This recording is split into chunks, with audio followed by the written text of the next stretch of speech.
Abra a palavra de Deus.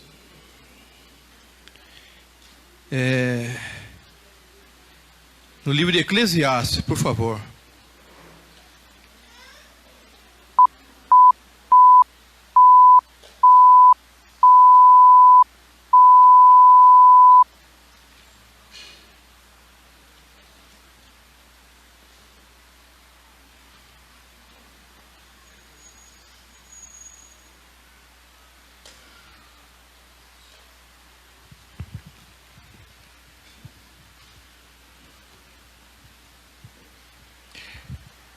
Amém.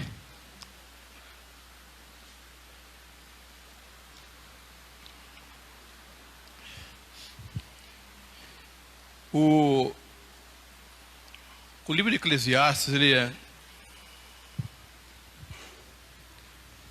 tem alguns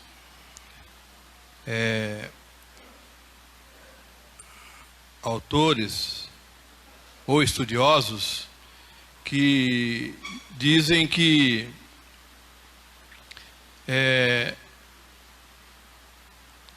junto com o Apocalipse é o livro mais difícil, né, de ser compreendido para a gente que ministra.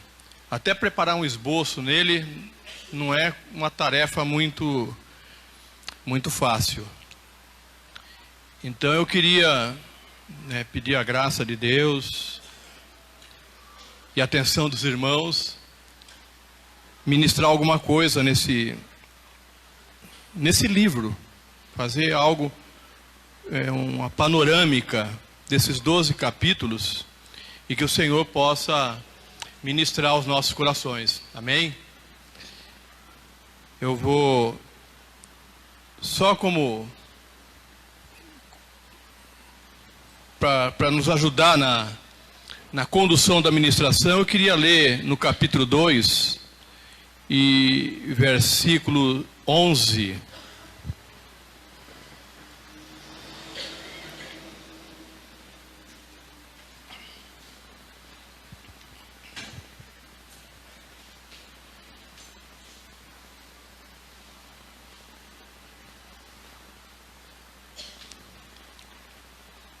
Que diz assim: contudo, quando avaliei tudo o que as minhas mãos haviam feito, e o trabalho que eu tanto me esforçara para realizar, percebi que tudo foi inútil, foi correr atrás do vento, não há nenhum proveito no que se faz debaixo do sol. Pai querido, em nome de Jesus, Senhor, nós nos colocamos diante de Ti, Pai, reconhecendo o quanto somos limitados, e também reconhecendo que exatamente por isso nós dependemos de Ti, dependemos da Tua bênção e da direção do Teu Espírito, Pai. Nós te pedimos agora, Pai, sobre nós, nos ajuda, Senhor, a transmitir aquilo que o Senhor quer falar à igreja nessa manhã. Prepara os nossos corações, em nome de Jesus, amém. Pode assentar.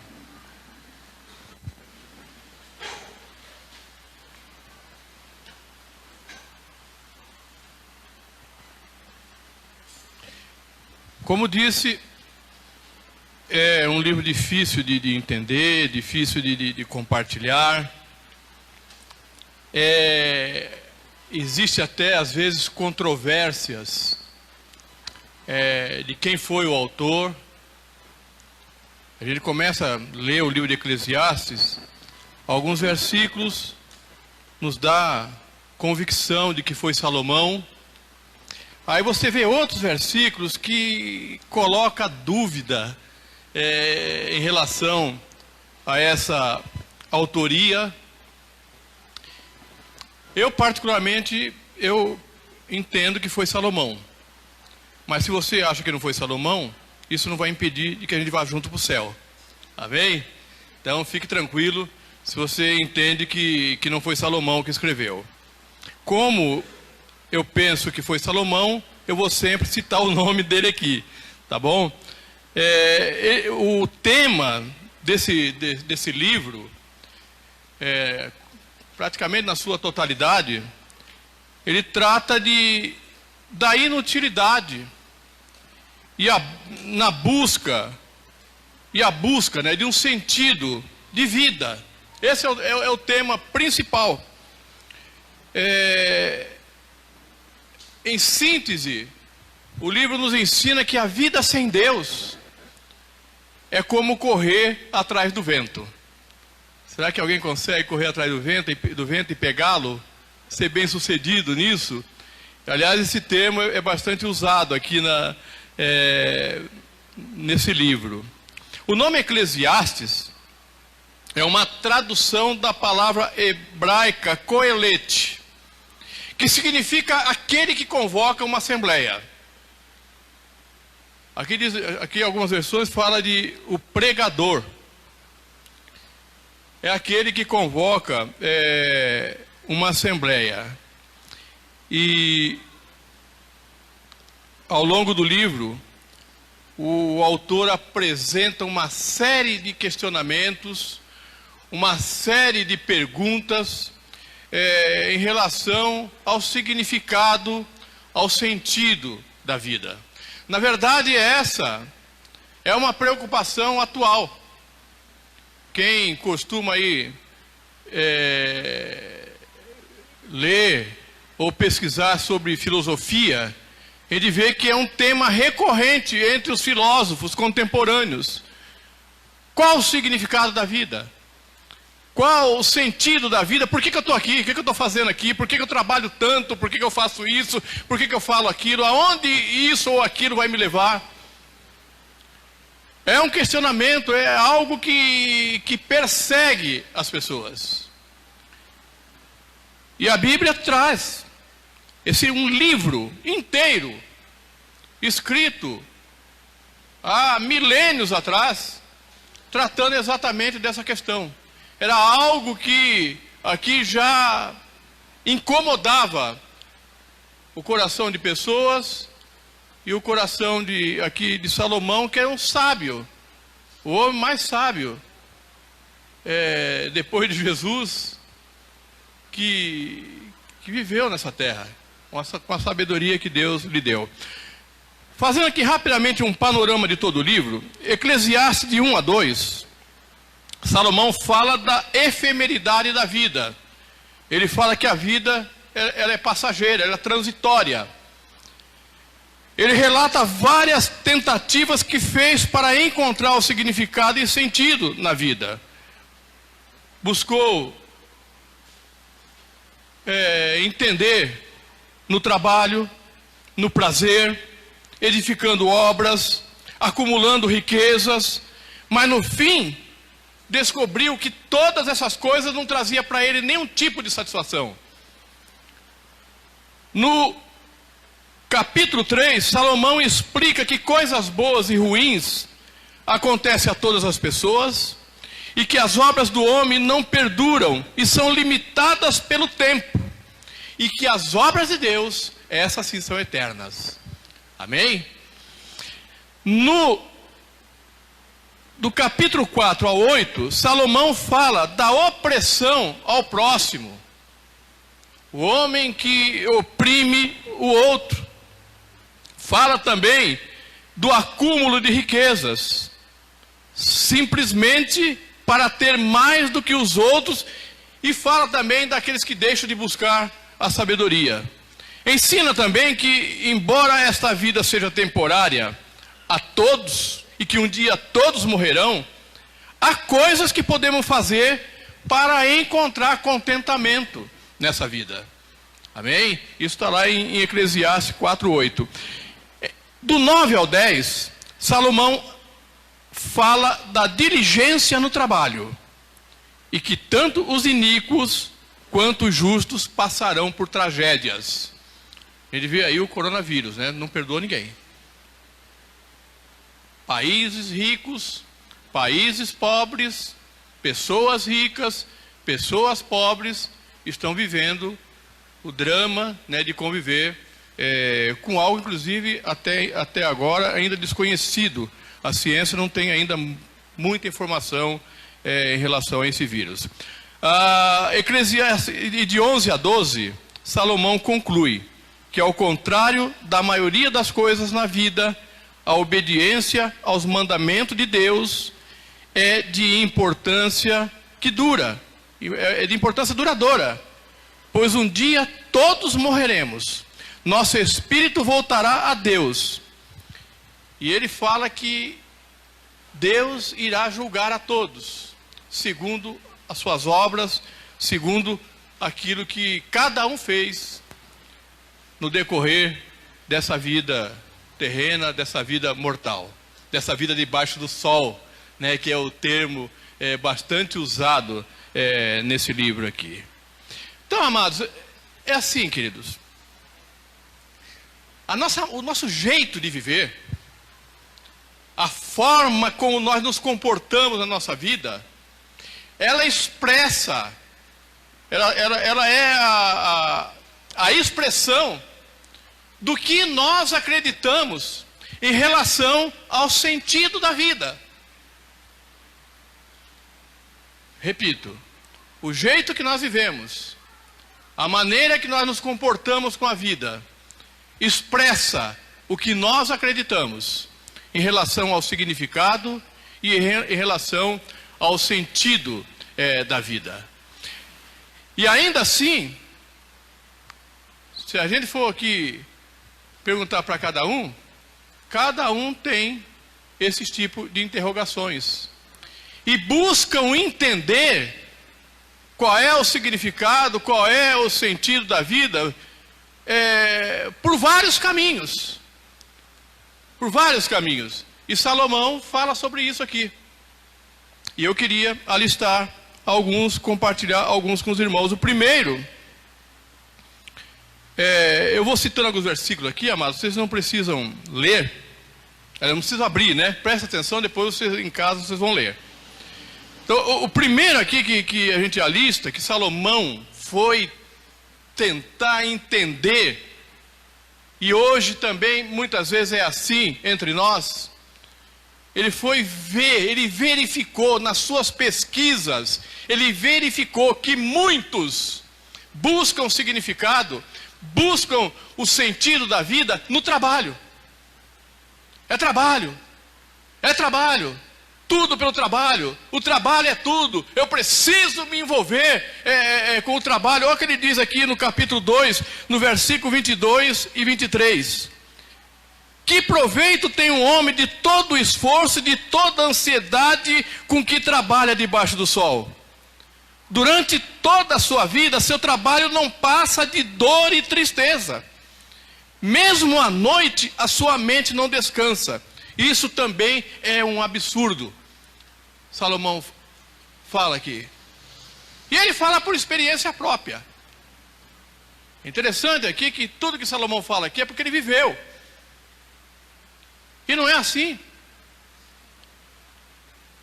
Nós vamos lá no emprego, nos dedicamos, investimos lá, criamos coisas, estabelecemos coisas na empresa, no serviço. Daqui a pouco, você chega lá, seu cartão não está lá, só um aviso passa no RH, e você sai dali, e outro que entrou ali vai usufruir daquilo que você criou, e você fica pensando, o que valeu a pena? O que valeu a pena? E aí a gente se enche de vazios. Será que valeu a pena tudo aquilo que eu fiz? E aqui o versículo que eu li diz que esse tipo de comportamento, esse tipo de busca nos traz ansiedade, nos traz palpitações. Aqui diz que tira até o sono. Durante toda a sua vida, seu trabalho não passa de dor e tristeza, e mesmo à noite, a sua mente não descansa. Você chega em casa pensando no trabalho, você vai dormir pensando no trabalho, você acorda pensando no trabalho, você não dá atenção para a família, não dá atenção para a esposa, não dá atenção para os filhos, porque a mente está envolvida com o trabalho. Não descansa. E ao término de tudo isso, você senta e olha para tudo isso e vê que foi como correr atrás do vento. Segundo aspecto.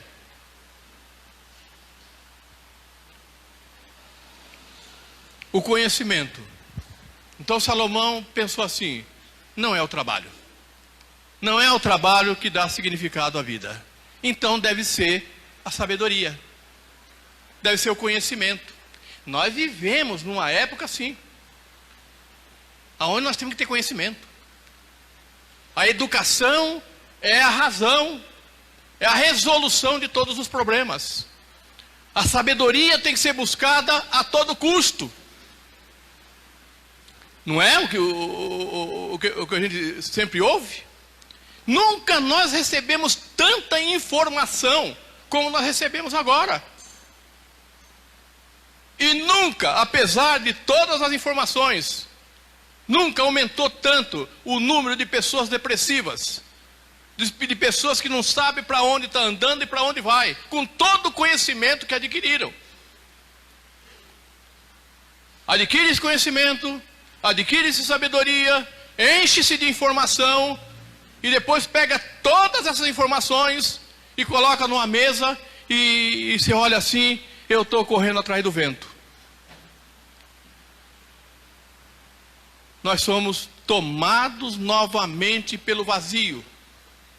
Não preenche. Não somos preenchidos. Olha o que o texto, aqui também no capítulo 2, do 17 ao 18 diz: assim, eu me esforcei para compreender a sabedoria, bem como a loucura e a insensatez. Mas aprendi que isso também é correr atrás do vento. Pois quanto maior a sabedoria, maior o sofrimento. E quanto maior o conhecimento, maior o desgosto. Amados, talvez se nós não tivéssemos tanta informação como nós temos hoje, nós sofreríamos menos.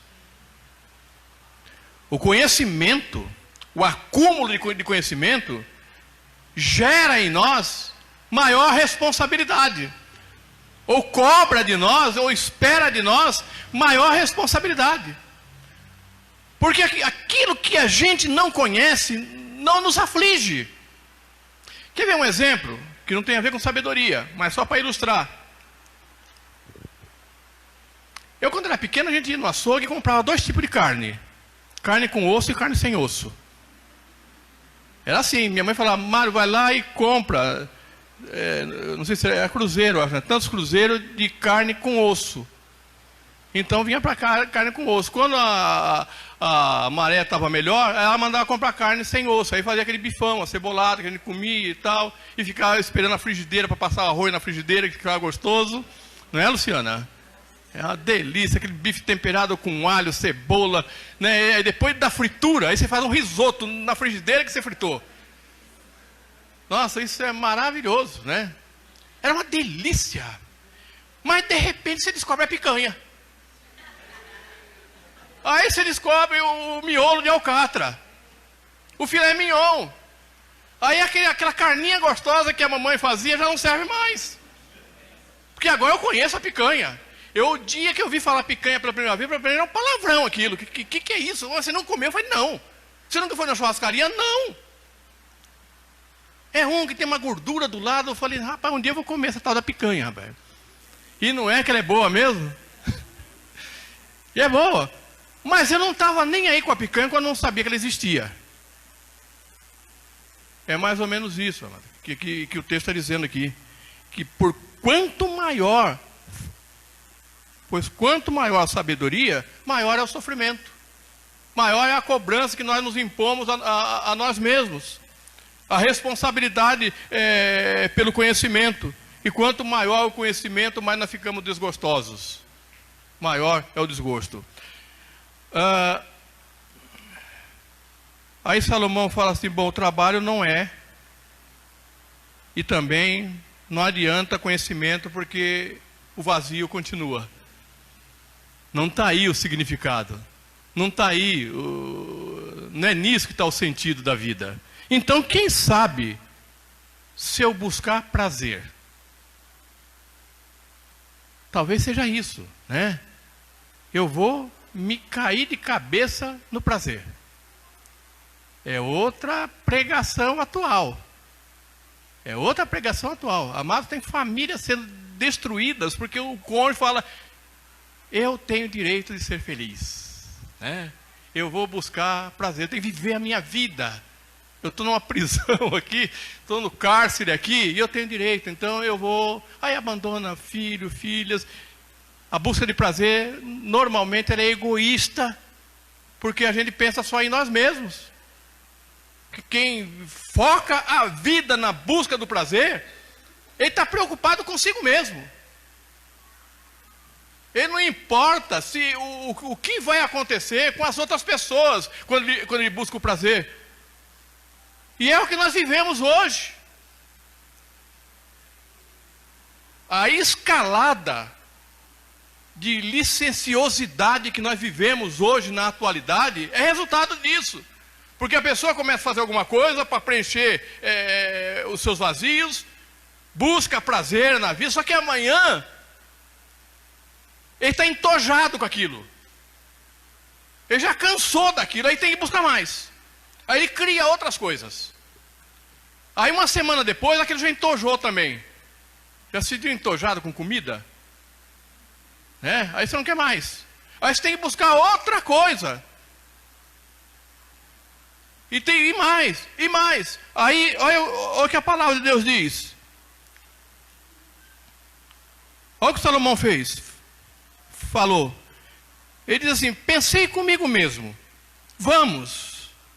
Vou experimentar a alegria. Descubra as coisas boas da vida. Mas isso também se revelou inútil. Aqui diz que Salomão fala que ele se entregou às extravagâncias. Ele se entregou à bebida. Ele se entregou numa série de coisas. Mas ao fim disso, ele fala, eu estou frustrado. Não supriu. E não supre. Porque nós somos insaciáveis se entrarmos por esse caminho da busca de prazer. Nada sacia. Sacia por um tempo, sacia por um mês, por alguns dias, daqui a pouco a frustração vem. Daqui a pouco o vazio vem. E a pessoa precisa criar outras coisas que lhe dê prazer para lhe preencher. Quarto. Bom, não é o trabalho, não é a sabedoria, não é o prazer. Então, quem sabe, eu vou enriquecer. Eu vou me dedicar agora a buscar, a acumular riquezas, a acumular dinheiro. E a gente sabe da vida de Salomão, a riqueza que esse homem teve.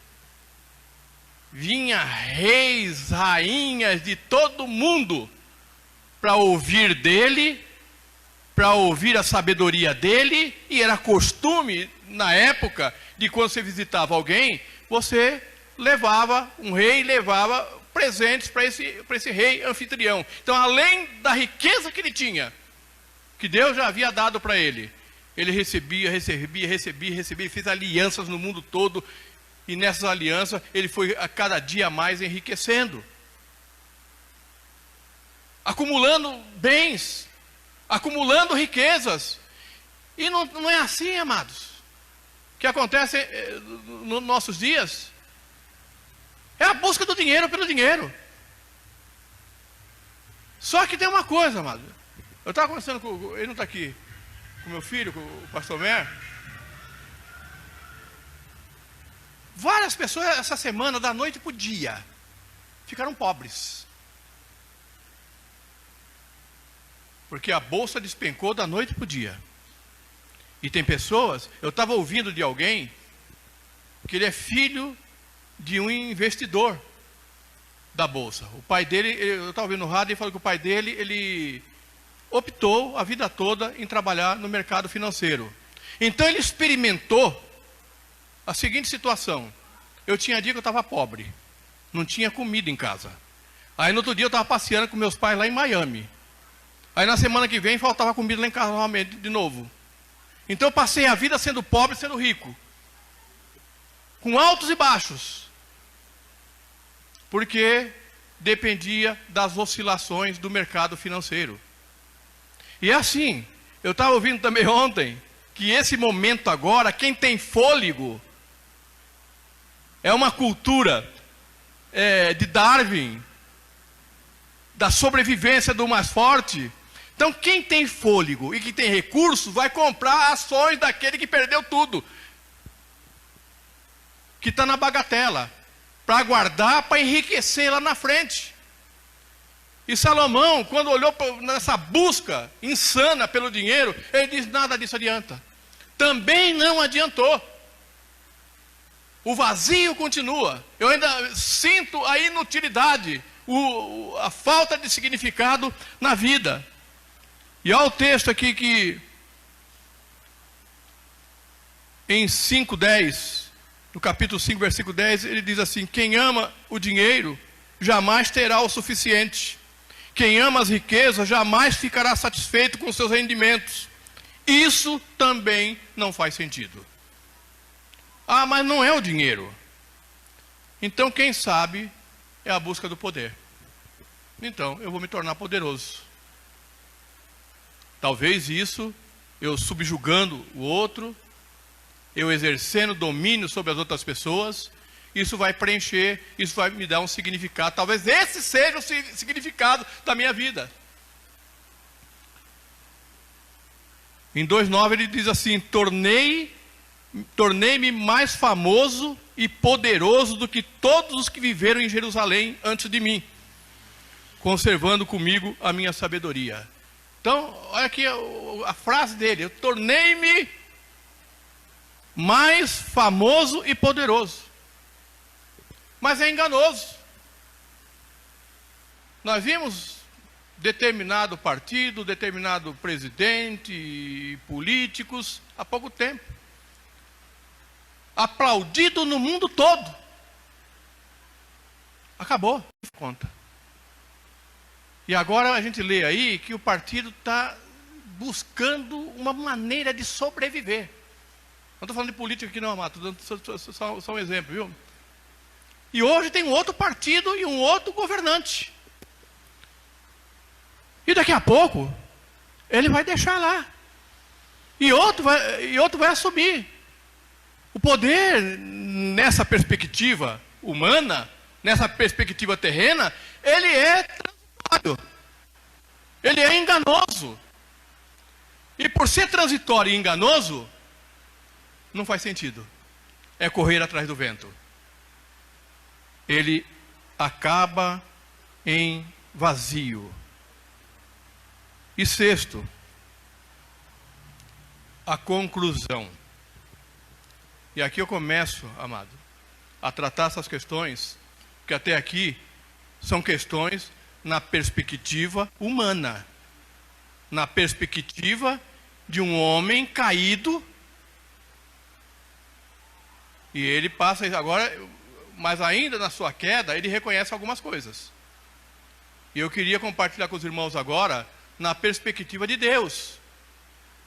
Então a conclusão, no capítulo 8, versículo 16 e 17, ele diz assim, ó, quando voltei a mente para conhecer a sabedoria e observar as atividades do homem sobre a terra, daquele cujos olhos não veem sono, nem de dia, nem de noite, então percebi tudo o que Deus tem feito. Ninguém é capaz de entender o que se faz debaixo do sol. Por mais que se esforce para descobrir o sentido das coisas, o homem não o encontrará. O sábio pode até afirmar que entende, mas na realidade não consegue encontrar. Amados, se nós não nos voltarmos para Deus, se nós não buscarmos sabedoria em Jesus, nós viveremos assim, com eternos vazios existenciais, buscando coisas para preencher e para nos dar algum significado na vida. Mas só Jesus pode preencher esse vazio existenciais que temos. No versículo 9, no capítulo 9, versículo 1, ele diz assim: refleti nisso tudo e cheguei à conclusão de que os justos e os sábios e aquilo que eles fazem estão nas mãos de Deus. O que os espera, se amor ou ódio, ninguém sabe. Tudo está nas mãos de Deus. Você pode dizer amém? Tudo está nas mãos de Deus. O Senhor tem controle de todas as coisas. Não há o que eu possa fazer que fuja do controle de Deus. E Salomão vai concluindo isso. E nessa conclusão, no versículo 12, no versículo 1, ele fala aos jovens, mas serve para todos nós, que no meio dessa bagunça toda, no meio dessa busca toda, dessa ansiedade toda, ele diz assim: lembre-se do seu Criador nos dias da sua juventude, antes que venham os dias difíceis e antes que se aproximem os anos em que você dirá: não tenho satisfação neles. Lembra do seu Criador.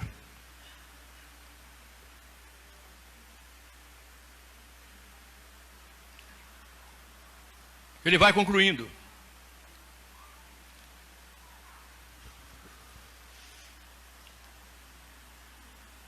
Nos dois últimos versículos, no 13 e 14, ele conclui dizendo assim: ó, agora que já se ouviu tudo, aqui está a conclusão. São palavras de Salomão. Aqui está a conclusão. Tema a Deus e guarda os seus mandamentos, pois isso é o essencial para o homem. Há uma versão que diz que é o dever do homem. Pois isso é o essencial para o homem. Pois Deus trará a julgamento tudo o que foi feito, inclusive tudo o que está escondido, seja bom ou seja mau. De que maneira, amado, que nós estamos vivendo?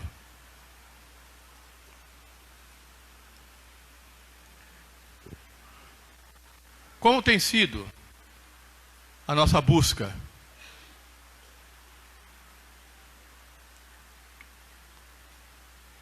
O que nós estamos buscando para trazer significado à nossa vida? Será que muitas vezes nós não nos vemos aqui nesse livro? Chega em casa, eu gosto muito de pensar no banheiro ou dirigindo. É onde mais eu penso. Pensador do banheiro e do volante.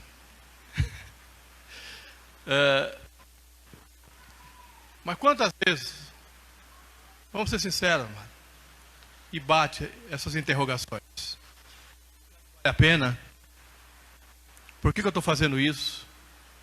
Por que eu estou fazendo aquilo? Qual o sentido disso? Qual o propósito disso? Qual o significado disso?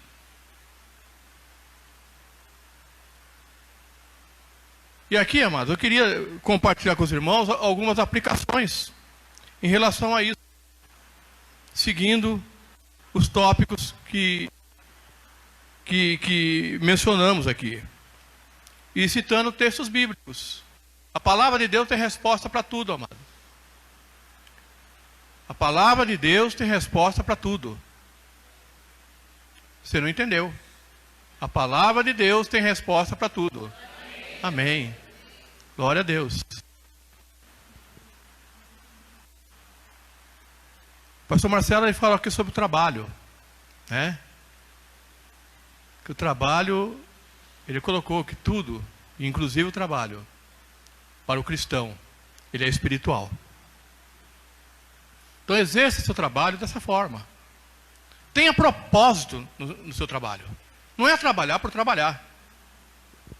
Mas estabeleça propósitos divinos, santos, na sua labuta diária, amado. Porque aí esse esforço, essa insanidade, essa insônia, essa ansiedade gerada pelo trabalho vai cessar. Não vai acontecer. Então, o que a Bíblia diz em relação ao trabalho? Em Efésios 4:28, fala do propósito do trabalho. Aquele que furtava, não furte mais. Antes trabalhe fazendo algo de útil com as mãos, para que tenha o que repartir com quem estiver necessidade. O trabalho é uma bênção, amados. Eu não sou o pregador aqui do anti-trabalho, não. Trabalho é uma bênção, é necessário para a nossa vida. Mas ele precisa ter propósitos divinos, propósitos santo. Aqui mesmo em Eclesiastes capítulo 9, versículo 10, diz assim: o que as tuas mãos... Vamos lá. O que as suas mãos tiverem que fazer, que o façam com toda a sua força, pois na sepultura para onde você vai não há atividade, nem planejamento, não há conhecimento e nem sabedoria. Então o que Deus colocar na sua mão para fazer, lá na sua empresa, lá na sua família, lá na célula.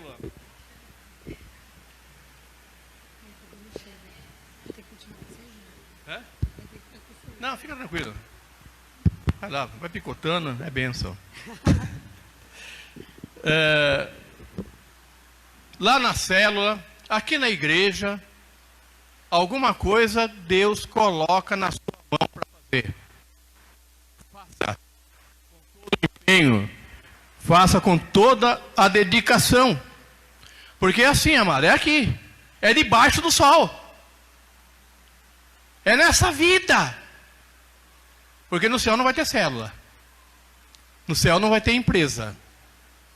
No céu, acredito que não vai ter esse serviço ministerial. Ou se tiver, não no formato que aqui temos. Então faça agora, amado. Aquilo que Deus colocar na sua mão para fazer, faça. Faça com toda a dedicação. Segundo, sabedoria. Eu não estou aqui dizendo que nós temos que ser ignorantes. A sabedoria é importante, é necessária. Mas busque a verdadeira sabedoria. Quem é sábio e tem entendimento entre vocês?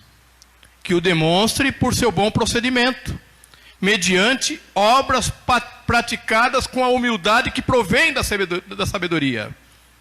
Contudo, se vocês abrigam no coração inveja amarga e a ambição egoísta, não se gloriem disso, nem neguem a verdade.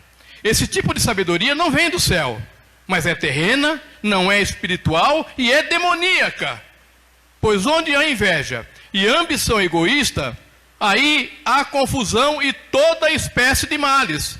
Mas a sabedoria que vem do alto é antes de tudo pura, depois pacífica, amável, compreensiva, cheia de misericórdia e de bons frutos.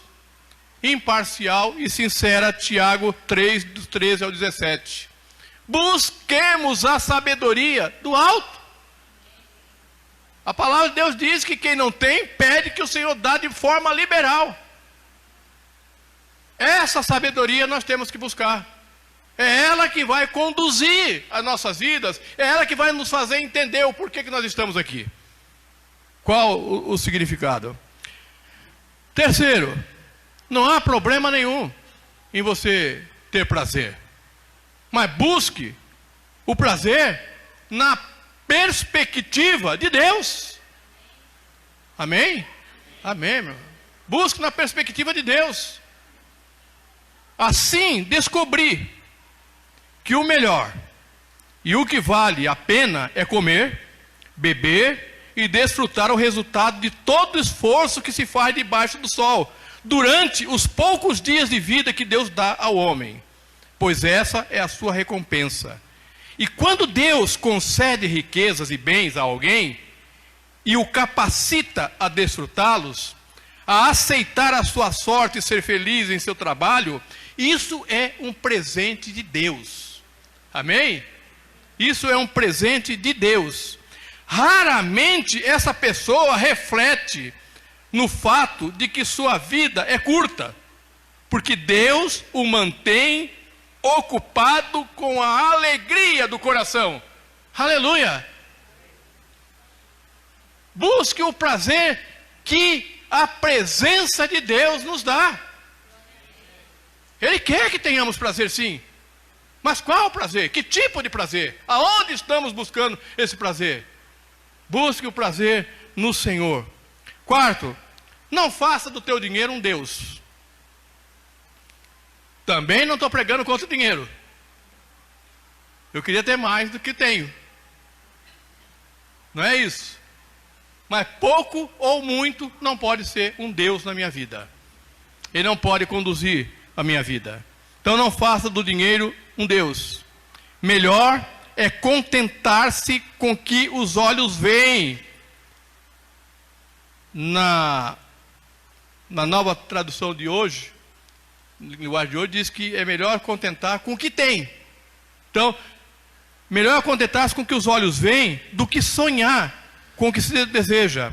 É muito melhor ficar satisfeito com o que se tem do que estar sempre querendo mais, na nova tradução linguagem de hoje. Então, amado, o dinheiro não pode ser nosso Deus. Não pode ser um Deus na nossa vida. Lá Jesus fala que nós não podemos servir a dois senhores. Não podemos servir a Deus e as riquezas. Não podemos servir a Deus e a mamon. Quinto, poder. Veja o que a Bíblia ensina sobre o poder. Eu vou citar versículos. Primeiro, Jesus os chamou e disse: vocês sabem que os governantes das nações as dominam, e as pessoas importantes exercem poder sobre elas. Não será assim entre vocês. Pelo contrário, quem quiser tornar-se importante entre vocês, deverá ser servo. Amém? Deverá ser servo. E quem quiser ser o primeiro, deverá ser escravo. Você quer poder? Ao exemplo, como o Filho do Homem, que não veio para ser servido, mas para servir e dar a sua vida em resgate de muitos. Mateus 20, 25 e 28. Outro texto, conhecidíssimo: nada façais por ambição egoísta ou por vaidade, mas humildemente considere os outros superiores a si mesmo. Cada um cuide não somente dos seus interesses, mas também dos interesses dos outros. Seja a atitude de vocês a mesma de Cristo Jesus, que, embora sendo Deus, não considerou que o ser igual a Deus era algo a que devia apegar-se, mas esvaziou-se a si mesmo, vindo a ser servo, tornando-se semelhante aos homens. E sendo encontrado em forma humana, humilhou-se a si mesmo e foi obediente até a morte. E morte de cruz. Por isso Deus o exaltou à mais alta posição e lhe deu o nome que está acima de todo nome, para que ao nome de Jesus se dobre todo o joelho no céu e na terra, debaixo da terra, e toda língua confesse que Jesus Cristo é o Senhor, para a glória de Deus Pai. Amém? Glória a Deus, amados. Glória a Deus. Toda glória ao Senhor. Você quer ter honra? Você quer exercer poder? Você quer governar? Seja servo. Sirva. Sirva. É o Senhor. Viu que nós lemos lá que tudo está no controle da mão do Senhor? É Ele que exalta, é Ele que abate. Às vezes nós lembramos que Ele exalta, mas esquecemos que Ele abate também. E Ele nos abate na nossa soberba, no nosso orgulho, na nossa altivez. Sexto. Falta só mais dois, amado. Estou entregando, acho que vai dar tempo. Acho que vai dar tempo. Estabeleça conexões. Tenha conexões. Olha o que o texto diz. E nós usamos esse texto muitas vezes para casamento, para casal. Mas eu queria ampliar esse texto. É melhor ter companhia do que estar sozinho. Porque maior é a recompensa do trabalho de duas pessoas. Se um cair, o amigo pode ajudá-lo a levantar-se. Mas pobre do homem que cai não tem quem o ajude e a levantar-se. E se dois dormirem juntos, vão manter-se aquecidos. Como, porém, manter-se aquecido sozinho? Um homem sozinho pode ser vencido, mas dois conseguem defender-se. Um cordão de 3 dobras não se rompe com facilidade, aqui em Eclesiastes 4, do 9 ao 13. Estabeleça conexões, amados. É improvável ou impossível que você consiga se relacionar com toda a igreja. E vai ficar mais difícil, porque a igreja vai crescer. Não dá para estabelecer conexão com todos. Temos que ter comunhão com todos. Temos que falar a mesma linguagem, o mesmo sentimento, todos. Mas não dá para comer na casa de todo mundo, ter amizade com todo mundo, sair com todo mundo para comer esfirra. Não dá. No acampamento a gente consegue, né? Estabeleça amizades no meio da igreja, amado. Não fique enciumado se um grupo de irmãos saiu daqui e foi comer churrasco em algum lugar. Crie, convide alguém para comer churrasco com você. Crie alguém. Faça um feijãozinho gordo na sua casa e convide um grupo de irmãos. Crie empatia com ele. A intimidade se cria, amado. A afinidade se cria. Crie conexões, amado. Porque senão você vai ficar sozinho. Vai ficar sozinho. E Deus não planejou para que você vai ficar sozinho e vai achar que não tem significado a tua vida. As conexões que fazemos nos trazem significado na nossa vida. Eu deixo de fazer muita coisa, preciso deixar de fazer muita coisa, porque o que eu faço, ainda que eu acho certo, pode ofender meu irmão. Pode agredir minha irmã. Posso deixá-los tristes. Conexões. Estabeleça conexões na vida, amados, em nome de Jesus. Não viva sozinho. E finalmente, viva na perspectiva da eternidade. Amém? No versículo 3, no capítulo 3, versículo 11, ele diz assim: Ele, Deus, fez tudo apropriado a seu tempo. Também pôs no coração do homem o anseio pela eternidade. Mesmo assim, esse não consegue compreender inteiramente o que Deus fez. Sabe por que o vazio, amado? Porque nós estamos pensando aqui. Sabe por quê? A ausência de significado, ou não entender o sentido da vida, porque nós estamos pensando aqui. Deus te criou, meu irmão, minha irmã, para ser eterno. E você precisa experimentar essa eternidade pela fé agora. O pastor pregou aqui na semana passada que nós devemos e podemos viver o melhor de Deus já aqui, nessa vida. Nós somos eternos, amados. Deus colocou em nossos corações o sentido, o sentimento de eternidade. Por isso, Paulo fala em Colossenses 3, do 1 ao 3. Portanto, já que vocês ressuscitaram com Cristo, procurem as coisas que são do alto, onde Cristo está assentado à direita de Deus. Mantenha o pensamento nas coisas do alto e não nas coisas terrenas, pois vocês morreram e agora a sua vida está escondida em Cristo, em Deus. Amém? Glória a Deus. Qual é o sentido da tua vida? Qual é o significado da sua vida? Qual é o vazio que você sente? Tua vida é sem importância? Você olha para si mesmo e tem aquele sentimento frustrante de que nada adiantou do que você fez até aqui. E a gente fica pensando, eu poderia ter feito diferente. Ah, se eu pudesse voltar atrás, eu faria diferente. E na maioria das vezes não faria não, porque a gente ia continuar fazendo, pensando nessa terra, usando nossos recursos, usando a nossa sabedoria, usando o nosso entendimento. E é tão simples buscar a sabedoria do alto, porque Ele vai dar. A sabedoria de Deus é essencial para que a gente entenda o significado do porquê que nós estamos aqui. Eu posso afirmar para você com absoluta certeza, nós não estamos aqui para construir aqui.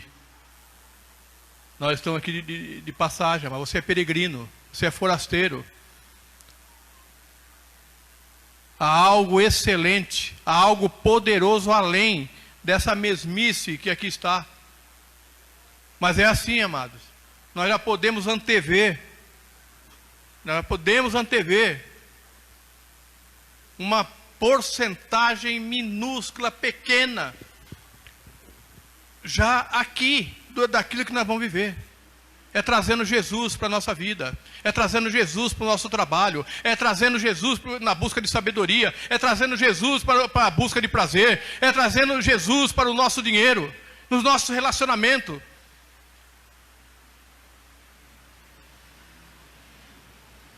Que essa palavra, amados, nos ajude a entender essa questão. E que se nós temos vivido uma vida focada só aqui,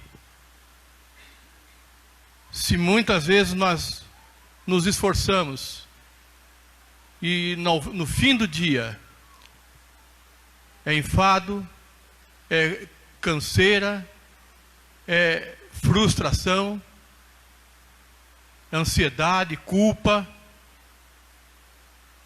Salomão aqui inicia dizendo que é vaidade, é inutilidade, uma vida inútil viver assim.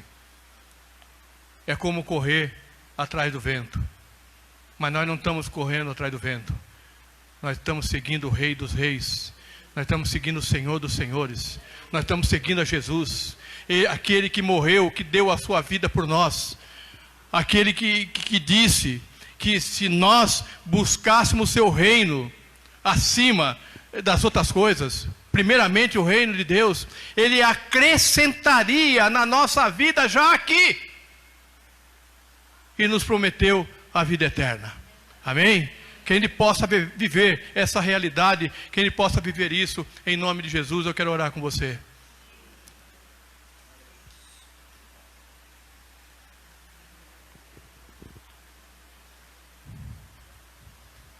Pai querido, em nome de Jesus, ó Deus, nós transmitimos essa palavra para a igreja, Senhor, como se estivéssemos olhando para um grande espelho, porque, Senhor, já ao preparar essa palavra, a gente acaba se vendo em vários aspectos, mesmo em todos esses contextos ministrados aqui. Muitas vezes, Senhor, nossa vida tem sido pautada aqui na terra. A nossa busca tem sido muitas vezes egoísta. Nós queremos a satisfação pessoal. Nós queremos as realizações pessoais. E fazemos isso muitas vezes no nosso braço, na nossa força, na sabedoria humana, que a tua palavra diz que ela é demoníaca, ela é diabólica, é carnal. E depois, muitas vezes, de um período na vida, nós olhamos para nós mesmos, nós olhamos para trás, Nós olhamos para tudo que fizemos e muitas vezes nós somos acometidos de um grande vazio, de uma grande frustração. Mas nós nos arrependemos nessa manhã, Senhor, em nome de Jesus. Se há, Senhor, alguém nessa manhã, Pai, que se sentiu tocado e que se viu nessa palavra, Pai, nós queremos unir agora as nossas orações, Pai, e te pedir, Senhor, perdão. Dizemos ao Senhor que nos arrependemos, nós nos arrependemos de ter agido e vivido dessa forma, Pai. E te pedimos, Senhor, nos dá a tua sabedoria, Pai. Nos dá a tua sabedoria. Nos ensina, Senhor, a viver essa curta vida que o Senhor nos deu debaixo do sol, cumprindo os teus propósitos, de forma, Senhor, que compense, desfrutando aquilo que o Senhor nos recompensa pelo nosso trabalho, Pai. Mas que, Senhor, acima de tudo, a nossa mente, o nosso olhar, o nosso coração estejam ligados, fitados na vida eterna. A vida eterna, a eternidade, Pai, que o Senhor colocou em nossos corações, em nome de Jesus. Continua falando conosco, Pai. Continua ministrando em nossos corações, em nome de Jesus. Senhor, traz, ó Deus, a graça maravilhosa de Jesus, do teu Filho amado, Senhor, sobre toda a igreja, Pai. Que o teu amor, ó Deus, invada, Senhor, os nossos corações, e que tenhamos nossa vida, Senhor, dirigida pelo teu Espírito, Pai. Senhor, o Consolador, que o Senhor nos prometeu e cumpriu e nos enviou, Pai. Pai, nós rendemos a Ti todo louvor, toda honra e toda glória, Pai. Nos dá, Senhor, uma semana abençoada, em nome de Jesus. Nos perdoe por quase 10 minutos, amém? Que o Senhor os abençoe, em nome de Jesus. Aplauda o Senhor, porque Ele é digno de todo louvor, de toda honra. Toda honra será dada ao Senhor. Aleluia. Glória a Deus.